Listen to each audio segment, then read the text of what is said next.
সর্বপল্লী রাধাকৃষ্ণনের স্মরণে কলমে ঋত্বিকা সাহু, কণ্ঠে আমি স্বস্তি পাহাড়ি পাণ্ডা।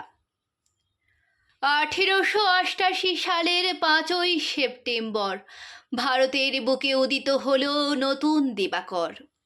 মাদ্রাজেতে জন্ম তোমার, তিরুতানি গ্রাম। মা তোমার শ্বেতাম্বা, বীরাস্বামী বাবার নাম।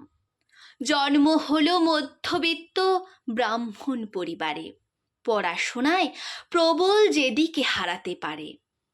মিশনারি বিদ্যালয়ে প্রথম তুমি ছিলে, পাণ্ডিত্য অর্জন করে প্রতিষ্ঠা পেয়েছিলে। রাষ্ট্রপতি উপরাষ্ট্রপতির চেয়ারে বসলে তুমি, সেদিন থেকে ধন্য হলো মোদির ভারতভূমি। ভারতবাসীর মনমন্দিরে পেয়েছ তুমি স্থান, তাই তো তোমায় সবাই আজি করিছে সম্মান।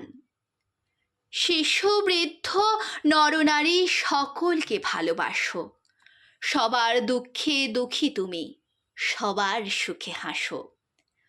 অধ্যাপনা কবলে তুমি অনেক বিদ্যালয়ে, বহু মানুষ ধন্য হলো তোমায় কাছে পেয়ে। পিতা বীরাস্বামীর তুমি নন্দের দুলাল, মা জননীর নয়নমণি কোলের গোপাল। 1975 সালের 7ই সেপ্টেম্বর চিরনিদ্রায় নিদ্রিত হলে চেন্নাইয়ের ওপর।